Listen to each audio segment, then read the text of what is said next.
Welcome back. It's been a bit. I had a friend visiting and then I I am also a day late. So here we are. Yeah, it is daytime. It's really cloudy outside and like rainy and grim. So that is why it's a little bit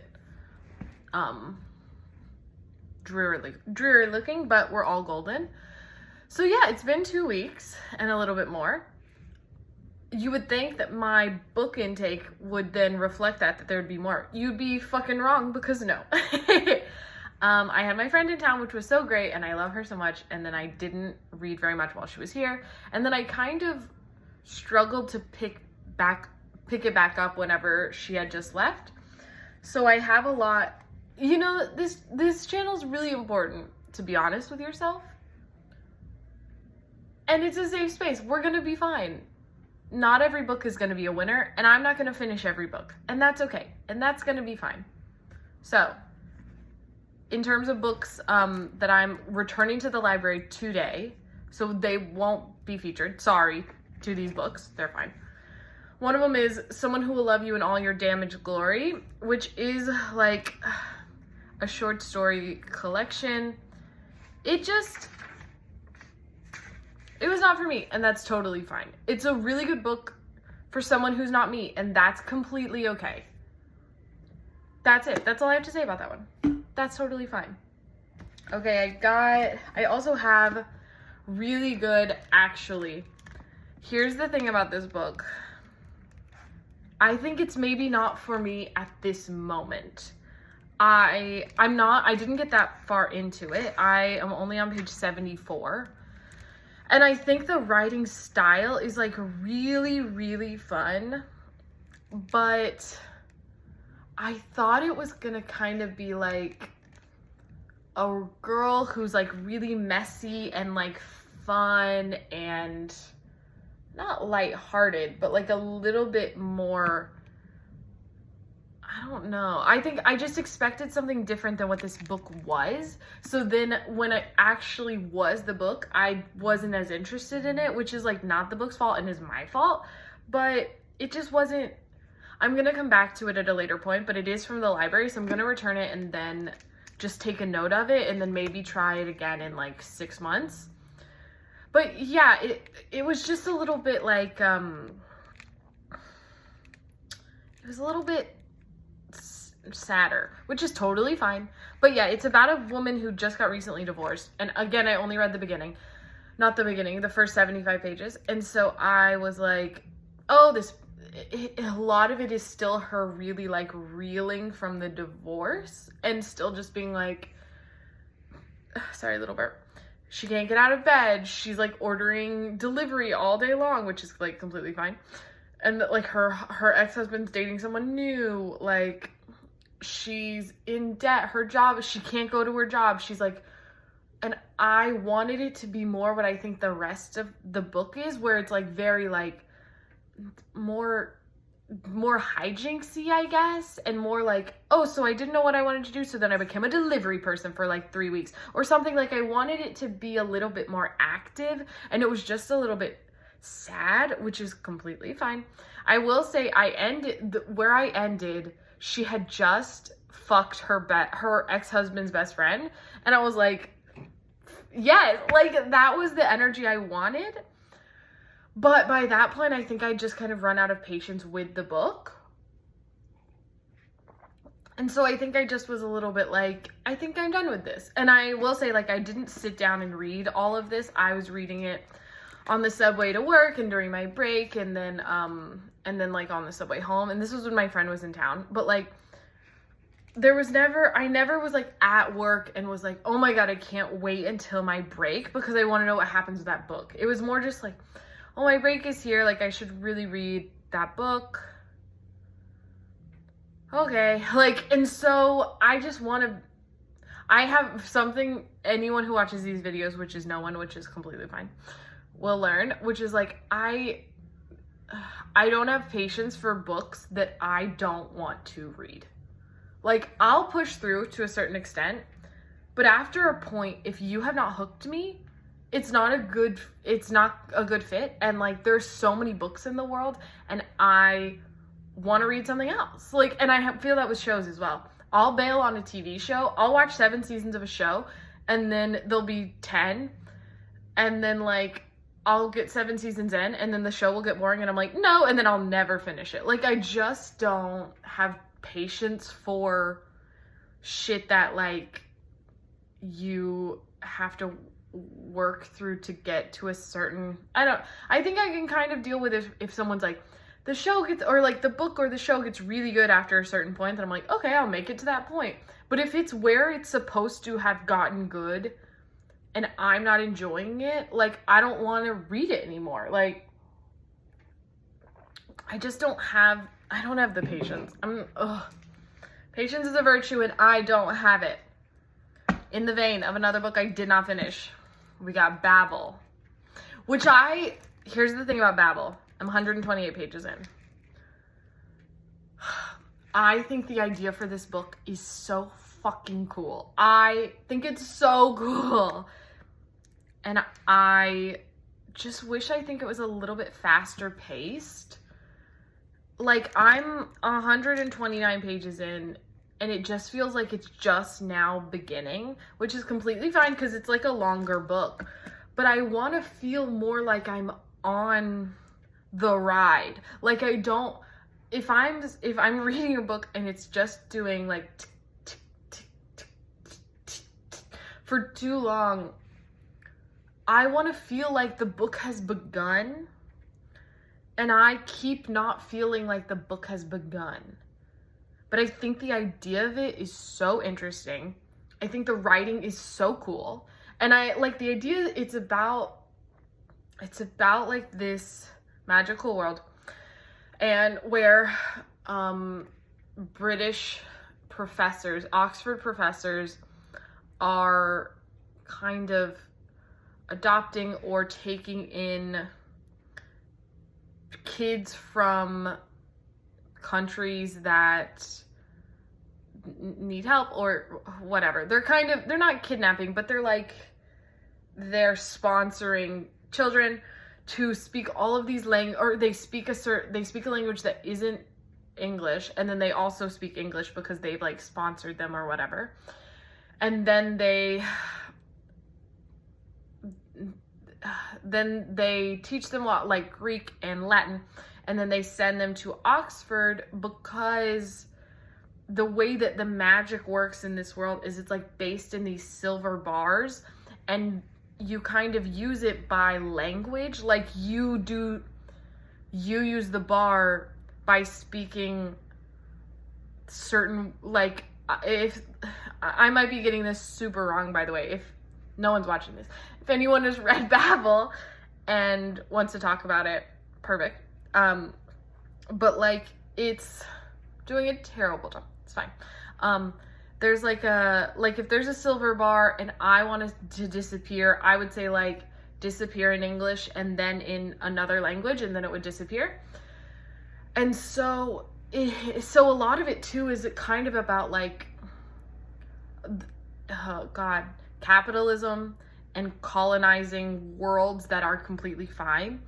And also like, what if language was a commodity that you could sell and use for your own gain, and then that was a power in itself, which I thought was so interesting and such a cool idea. But I just thought the actual, like, the classes at Oxford, because they now are in university, the classes at Oxford, and then like the relationship between the characters, I just didn't care as much about. And just the daily, like, because our main character goes to Oxford and then he kind of decides to work with like a rebellion who are kind of trying to like use the silver to help people instead of just selling it to the highest bidder and like using it to make Britain more of a global superpower, which is like, hell yeah. But I don't know, I don't know. I'm gonna try it again later. This one's like due at the library. They have emailed me. I'm so sorry my book is late. I'm bringing it back today. I'm so sorry. So I need to return it, and then maybe I'll put it on my list again, or I'll wait a little bit. But I think it's really cool. I just don't, maybe I'm in the wrong space for it. I'm not completely sure. So there's that one. Lots of not book fails, but I have not, we're doing fine. 2 books I do want to talk about. Giovanni's Room, which I finished. It was so good. I did cry, obviously, because all I do is fucking cry with this book, but it's just like, it's so beautiful. And it's like, I think something that a lot of classics in general really, like literary fiction classics do really well, is they expose something about the human condition or about life or about whatever in this really poetic and lovely way. And that's one reason I do like to read classics, and I want to continue reading more of them, because I just think they do that super well. And like the way that like Giovanni's Room at the end is about just a person who is empty and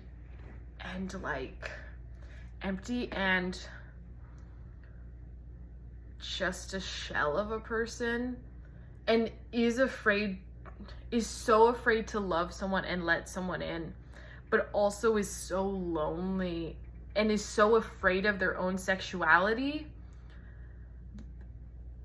but is also so afraid to not feel it, but also like craves like the touch of someone. And I just thought it was so well done and so beautiful. Again, this is the coldest take of all time. This is an amazing book and a fucking classic. But I don't care because I'm new to it.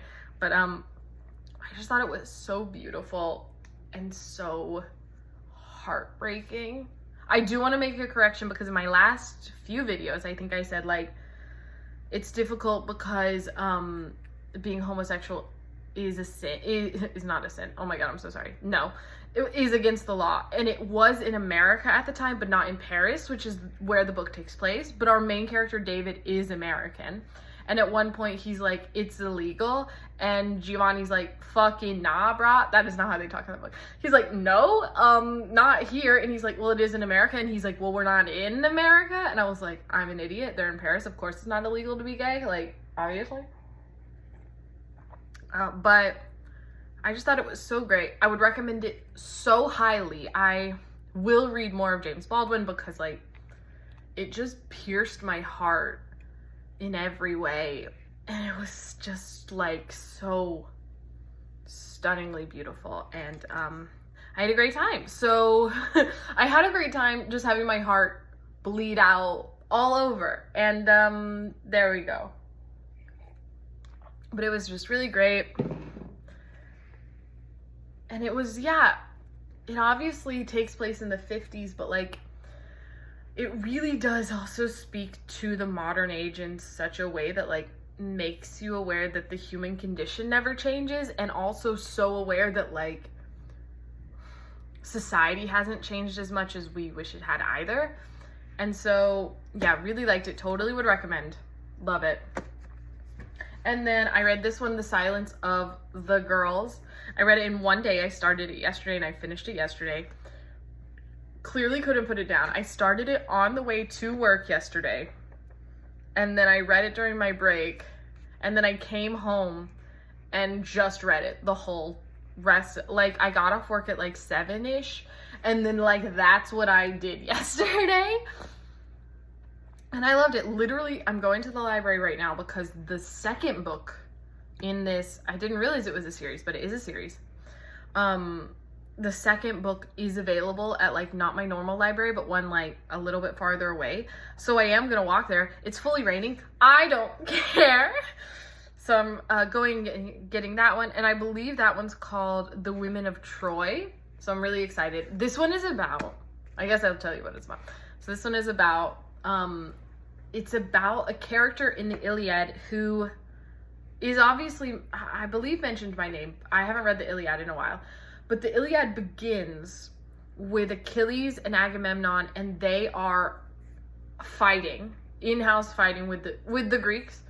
And it's about this girl, because Achilles, when they had last conquered a city, every Greek lord gets to choose a prize and like a woman as a new slave, and is like then kind of his concubine or whatever else they want to do with him, because war is terrible, and that's it.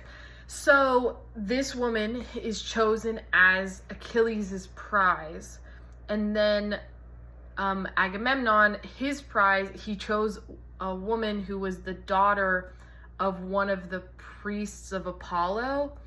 And then that priest comes and like tries to bargain to get his daughter back, and Agamemnon's like, fucking no, because he sucks a big old egg.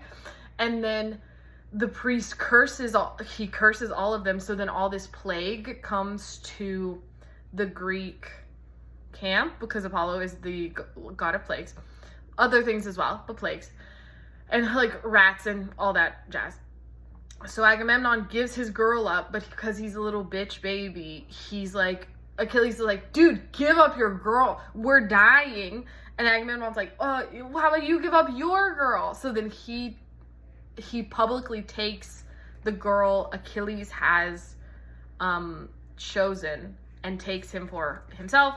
Her name is Briseis, is how I pronounced it in my head. I'm not sure if I'm saying that right, and I am sorry, because that is how. So then when Achilles is like, oh, so if you're gonna take my girl, I'm the best fighter here, I'm why we keep conquering cities, and you can just take my prize away from me. So it's a whole human being, but this is his logic, not mine. He's like, if you can take my whole prize away from me, I'm not gonna fight, because what's the point? Because you don't fight at all you do is drink and sit on your ships and send men to die. I'm the one who's actually fighting, and you're doing fucking nothing.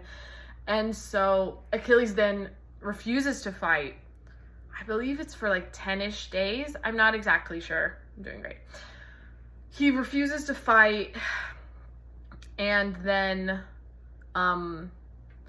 in the Iliad, like, that's where it begins, is that Achilles and Agamemnon are having this standoff where Achilles is refusing to fight because Agamemnon has like really offended him, and Agamemnon's fucking stubborn as hell, so he's like, no, I did nothing wrong. He should fight because of honor and all this other stuff. And so this book is from the point of view of Briseis, who is the girl.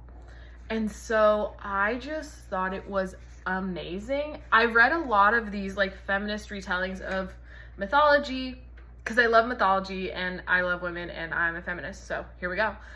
But this one was like probably my favorite one I've ever read, and I just thought it was so well done.